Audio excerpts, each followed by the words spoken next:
nom du Seigneur Jésus, je vous défie. Je ne suis pas venu ici comme un arriviste. Je suis né circoncis depuis le ventre de ma mère. C'est qui je suis. Je suis envoyé de Dieu pour ce peuple ici. Si tu veux mourir, approche-toi encore une fois.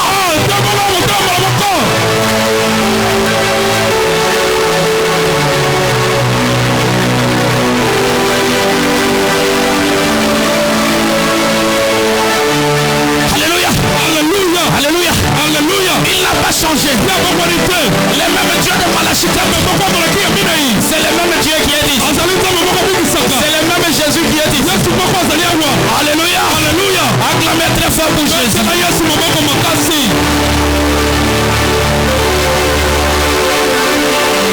Pendant qu'il a laissé ses peuples, il les a laissés entrer maintenant dans la mer. Et que mon peuple est déjà de l'autre côté. Et ce peuple là-bas était en train de glorifier, était en train de lever Dieu. Et la colonne de feu n'aime pas l'adoration. Adoration. Viens Pharaon, tu vas pas m'adorer. Je rentre là où on m'adore. C'est comme ça qu'elle vient rencontrer Pharaon. Elle vient rencontrer Myriam. Et Moïse en train de danser. Frère Branham Mokolomosusu. Mokolomosusu frère Branham Avandi. Amoni Pentecôtiste moko y a l'église. Avandi Kopina. En esprit.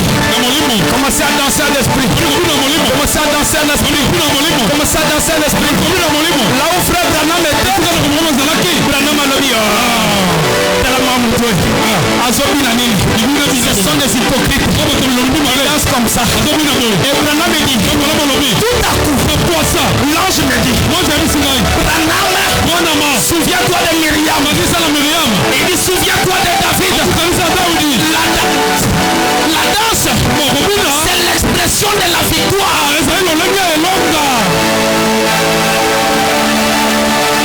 Il dit, quand tu vois quelqu'un danser, c'est l'expression de la victoire. Et frère Branham me dit, directement Jésus m'a renvoyé jusque dans le désert.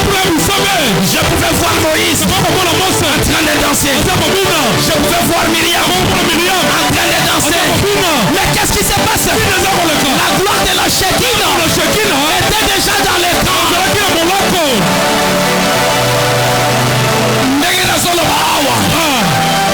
Je l'ai dit encore une fois. L'homme est maladie. On va dire ça et bien dans notre monde ensemble. Mais Nayel est là pour te défier. Je viens te défier. Je te rappelle que tu es là. Et que tu m'écoutes. Au nom de celui qui m'a envoyé ici. Au nom de Jésus-Christ. Sors de ce corps-là. Sors calmement. Et va dans les lieux arides. Libère sa vie. L'homme est à sirène. Lui à sirène. Au soko de l'enchèvre ensemble. Nasa sous la poste na yote. Si koyonde na ordonné yo. Il m'a l'église yo. Il m'a tenu libella. Ko songa sous awate. Amen.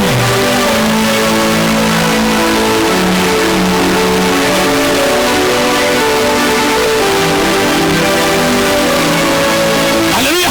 Amen. Alléluia. Amen. Alléluia. Amen. Est-ce que vous êtes avec moi? Vous allez le voir. Nazo kande ma paix. Nayo kande ma paix.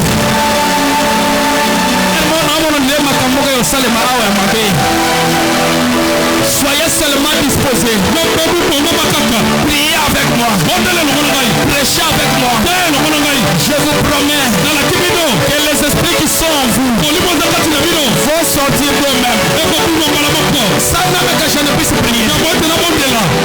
Quand nous sommes arrivés et que ce peuple est entré à Cana, frère Branham me dit, Dieu voulait amener un peuple à la prédestination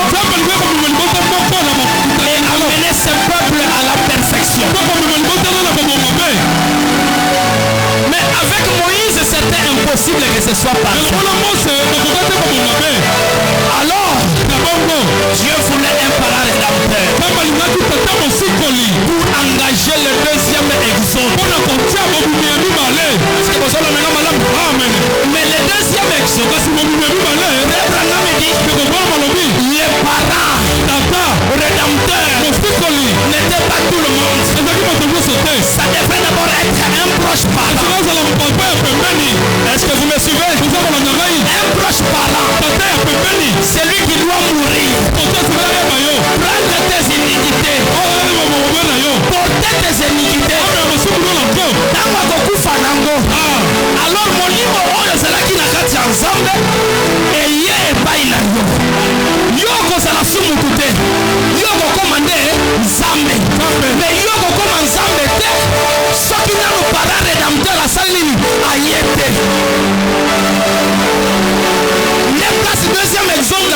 Bazali.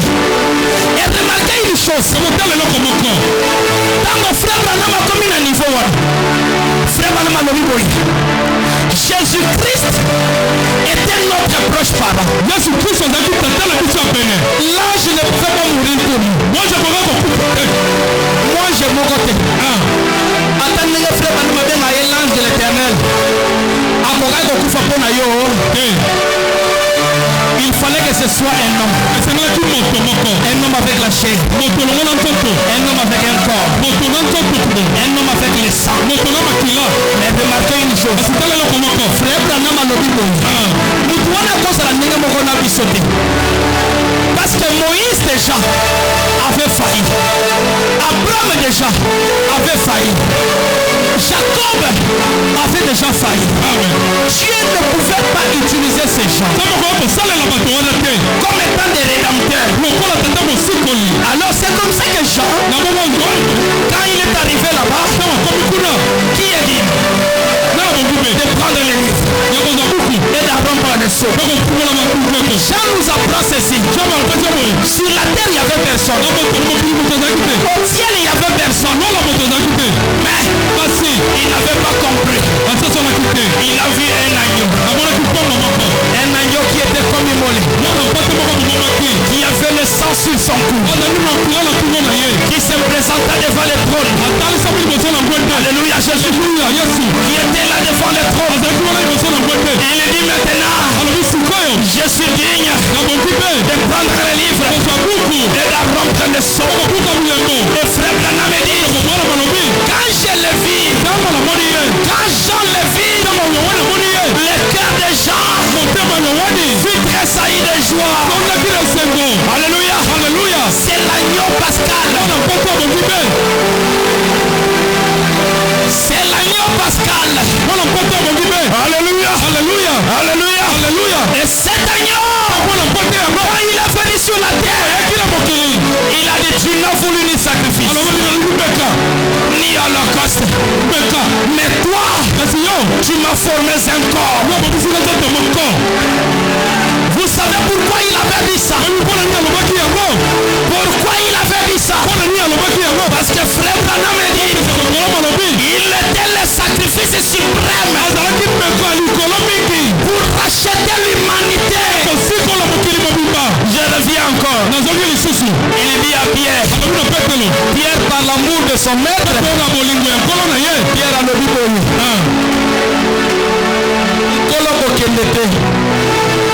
Namoni yoso okei tokotikala orphelin. Yosalaka kati na biso. Mutu moko te akolinga biso lokola yo. Tozalaki na mabe yo bengi biso. Olingi biso ka tozala bana yo. Mutu moko te akoyi kolinga biso lokola yo. Tosengi na yo pardon. Nkolo kokende te. Yesu abaluki atali Pierre. Alobi Pierre, si je ne pars pas, nakotikalaka anga moko. Et pourtant ngai mpe nalingi nazala nga moko. Nalingi tozala ebele. Tozala ba Yesu ebele. Est-ce qu'il y a des gens qui croient comme ça? Est-ce qu'il y a des gens qui comprennent ça? Est-ce que vous croyez à moi? Est-ce que vous croyez en Jésus? Je vais vous dire une chose. Pierre, il faut nga kufa. Parce que ceux qui n'ont pas kufi, le col a déjà makila nangai et que ce pas il a bino. Alors en ce moment-là, molimo nangai et que je vois ici quand la carte y a un autre la bino. Parce que tala nzambe ayaki empaya Moïse. Nzambe azalaki na kati ya Moïse te. Azalaki na kati ya Moïse te. Nzambe azalaki na kati ya nzete oyo azalaki na Moïse. Mais ngana na besoin na vivre na banzete te. Na sape na besoin na vivre na kati ya moi chambre moko boye te bachangai. Te. Na kati ya deuxième exode oyo ngana luka na longo na bino kote Moïse amemaki bino. Na bino Dios bokota kati na ngai.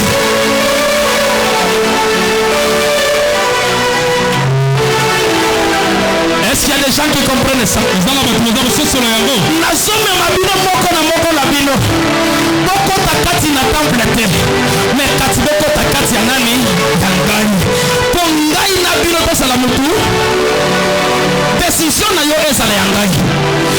position na ngai ezala ya bino. Mais poto koma na niveau wana, il faut makila na ngai sani.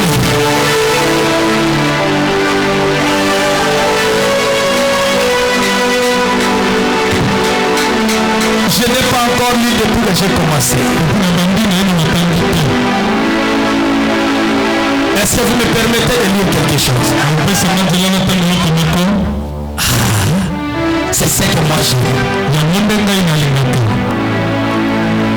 Maintenant, entrons dans. Ouvrez votre Bible. Prenez Philippiens chapitre 2.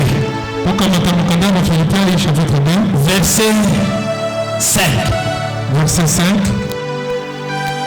Qu'est-ce que la Bible nous apprend? Elle nous dit ceci. Ayez en vous le sentiment qui était en Jésus-Christ, lequel existant en forme de Dieu, n'a point regardé comme une proie à arracher d'être égal avec Dieu, mais s'est dépouillé lui-même en prenant une forme de serviteur, en devenant semblable aux hommes. Est-ce que vous êtes avec moi? Et ayant paru comme un simple homme, il s'est humilié lui-même, se rendant obéissant jusqu'à la mort, même jusqu'à la mort de la croix. Amen. C'est pourquoi aussi Dieu l'a souverainement élevé. Amen, amen. Amen. Il lui a donné le nom qui est au-dessus de tout nom. Afin qu'au nom de Jésus, tout genou,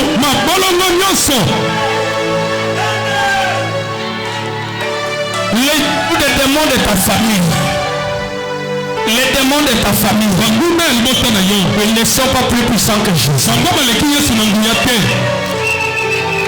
Les esprits de votre famille, les esprits de vos coutumes, ils ne sont pas plus grands que Jésus. Jésus a reçu les noms au-dessus de tous les noms. En quelque sorte, celui qui reçoit Jésus,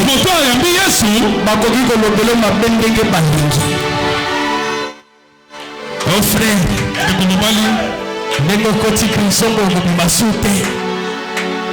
wana eza mutu nde asali nini alobi mutu akela yo eske alobi deja mokolo oyo alobaka ekomaka batonere bakake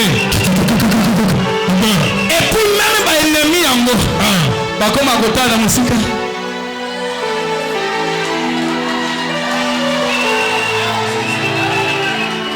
Ekomi ata po apesa mbote akomi kotelela kobanga.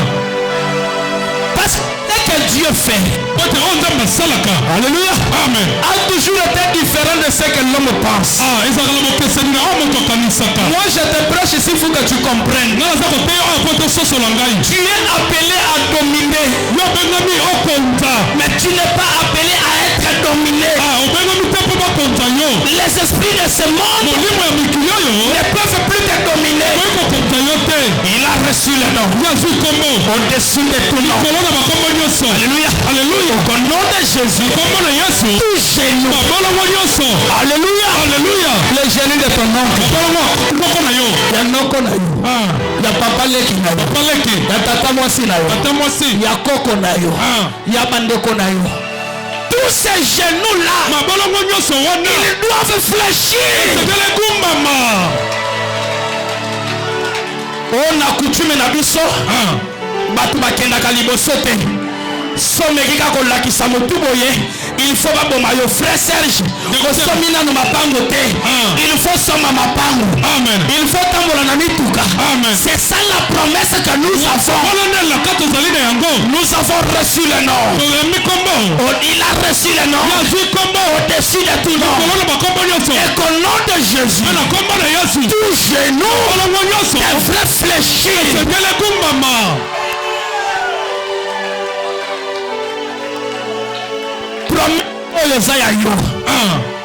ezande ya yo pona ni eza ya yo. Parce que na tango oyo komaki na suka. Yesu akomi kokende na ye libela. Alobi na bana ye boya bio. Pierre kolela te. Je ne vous laisse pas orphelin. Alléluia. Amen. Je ne vous laisse pas orphelin. Je vous enverrai le consolateur. Il sera avec vous. Ça sera un esprit de vérité. L'esprit de vérité que le monde ne connaît pas. Mais vous le connaissez. Parce qu'il sera avec vous. Pas seulement avec vous, mais même en vous. En quelque sorte,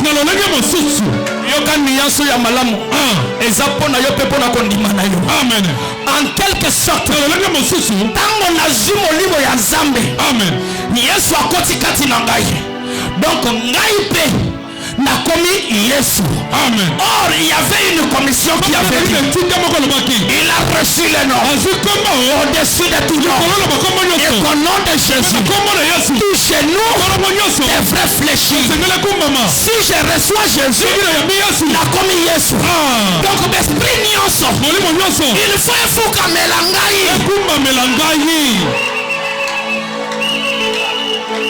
Est-ce que tu crois cela?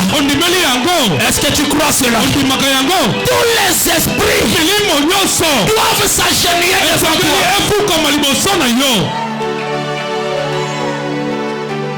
Oh biso